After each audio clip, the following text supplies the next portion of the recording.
Mais uma vez o assunto aqui no Santa Maria Agora é violência contra a mulher.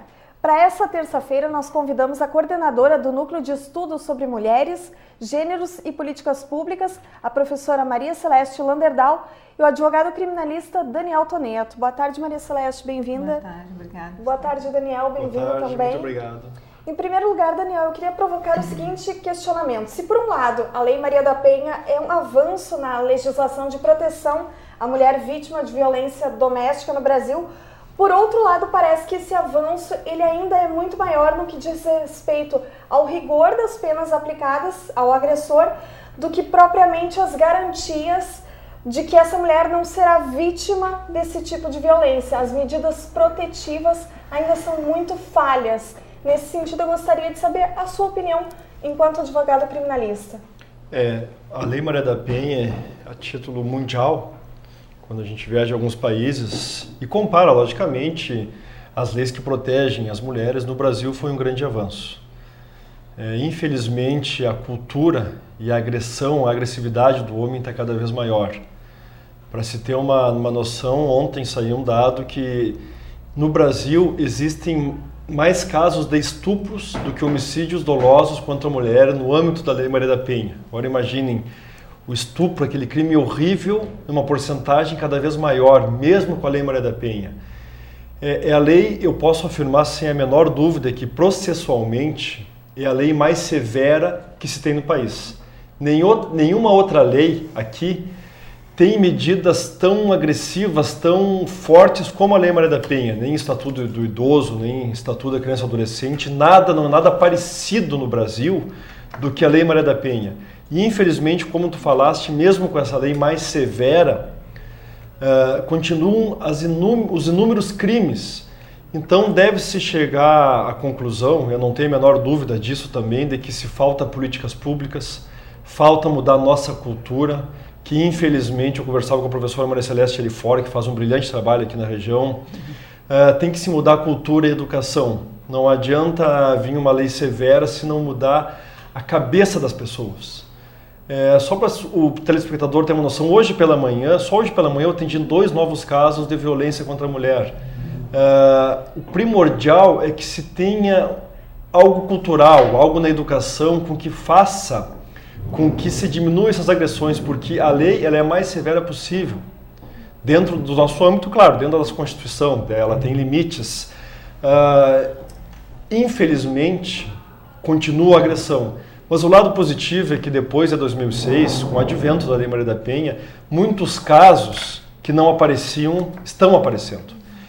Eu me recordo, antigamente, quantas mulheres eu atendia que eram vítimas de agressões e que não procuravam as autoridades, não denunciavam, porque sabiam que, entre aspas, a lei antiga não dava absolutamente nada.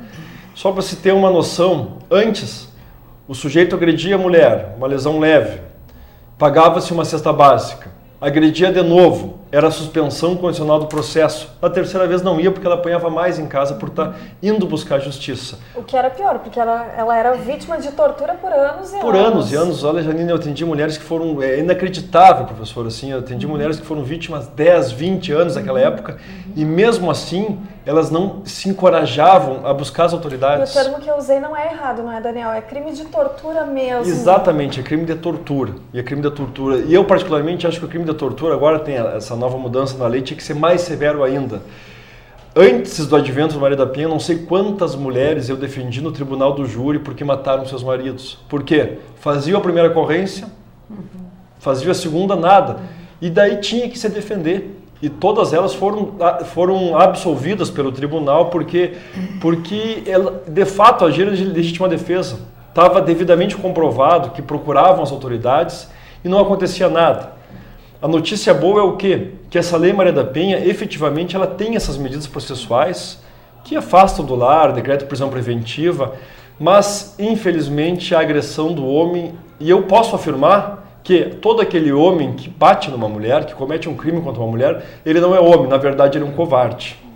Bom, professora Celeste, nesse sentido, muitas mulheres que ainda são submetidas a esses diversos tipos de violência, como o Daniel elencou, são violências fruto de um machismo que, bom, historicamente as mulheres ocuparam posições de submissão ao poder masculino e, em casos doentios, essa mulher que não é vista como sujeito, mas como um objeto de posse, ela se torna vítima de violência doméstica. Nos estudos e nas práticas do NENGEP, que tipo de políticas públicas têm sido apontadas como viáveis e como necessárias justamente para combater o machismo que está na raiz dessa violência?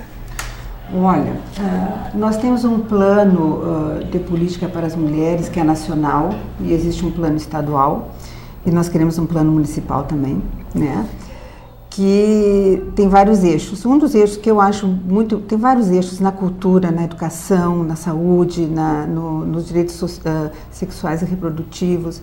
E tem um eixo que fala em autonomia financeira das mulheres. E eu acredito muito que no momento que a educação entra forte, no momento que a mulher tem uma autonomia financeira, que ela consegue se manter, pagar suas contas e sustentar os seus filhos, ela pode ter a possibilidade de dizer não a essa violência. Pode ter possibilidade, pode, né? Porque, que é um tipo de independência financeira, mas não quer dizer psicológica. Isso. Aquela parte emocional, aquela esperança que as mulheres normalmente têm de que o companheiro vai mudar, de que ele vai entender, de que ele só bate quando ele bebe, só que às vezes ele vive bêbado, né? E ela vive apanhando, né? Então, eu acredito que essas políticas, elas devagarinho elas vêm vindo, né? Essas políticas iniciaram em 2004, nós temos um outro plano em 2008, temos outro plano em 2012, fruto das conferências de política para as mulheres, que são estratégias, espaços onde se levam as demandas das mulheres para que se construa políticas públicas. E a senhora tocou num ponto fundamental, que é impossível pensar num plano homogêneo para o Brasil inteiro, porque as demandas são muito localizadas de acordo com a realidade das mulheres em cada ponto. Isso. Para Santa Maria, nós temos demandas bem específicas. Olha, Santa Maria, além de demandas específicas, nós não temos... Santa Maria está muito aquém daquilo que se precisa para se avançar. Santa Maria precisa avançar. Santa Maria precisa ter a sua coordenadoria de política para as mulheres, que já existe há 5 anos, uma coordenadoria ativa que trabalhe junto com um conselho de direito das mulheres, que seja operativo também, que seja democrático, que seja representativo das mulheres, né? Um conselho que nós temos agora, que a gente está buscando a adequação, vamos dizer assim, a uma lei que já existe há 2 anos e que nós lutamos muito, né? O NENGEP lutou muito para que essa lei se constituísse, né? E tivemos ajuda lá na Câmara e tudo, e essa lei existe há 2 anos e nós estamos exigindo agora que ela saia do papel, porque Santa Maria não pode mais ficar dessa forma, sem ter espaço político e nem força política. Um conselho, ele é um espaço político, é um espaço de forças, né? E é bom, né? É bom que se tenha esses espaços para que se possa fazer os embates com a gestão. Olha, as mulheres de Santa Maria precisam políticas na área da qualificação para o trabalho, na área do cuidado com os filhos em creche, na escola, enfim. Então, eu penso assim que eu tenho muita esperança, faz muitos anos que eu trabalho com mulheres, e eu tenho muita esperança que essas coisas vão se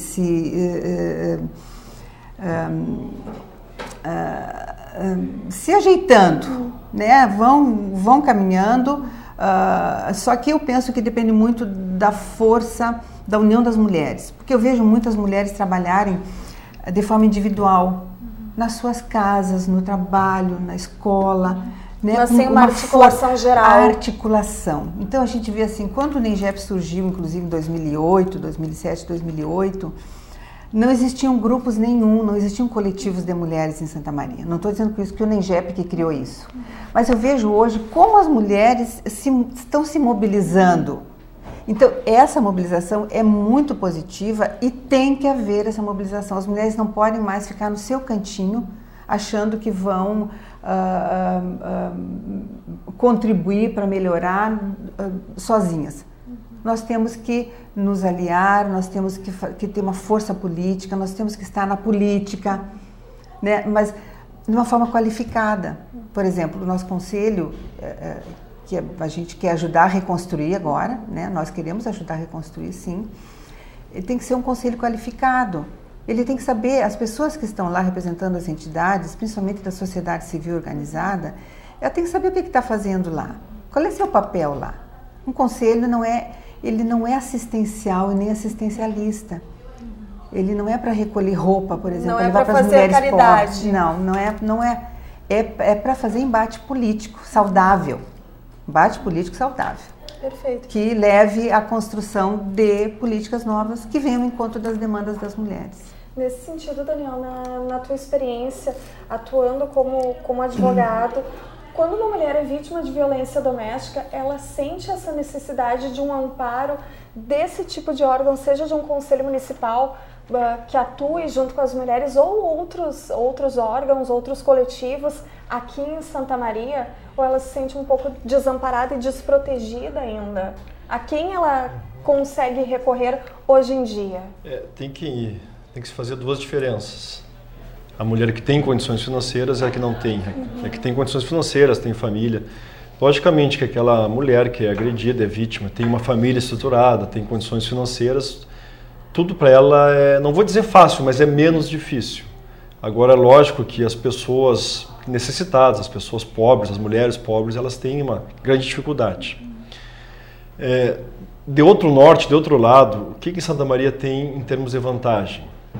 Em termos de judiciário, polícia, só para se ter uma noção, eu me lembro, uns 2 ou 3 anos atrás, eu tive no Amazonas e me levaram no interior do Amazonas para me mostrarem as delegacias, as cidades como eram tratadas. Eu até não acredito, me falaram e quando eu cheguei eu não acreditei.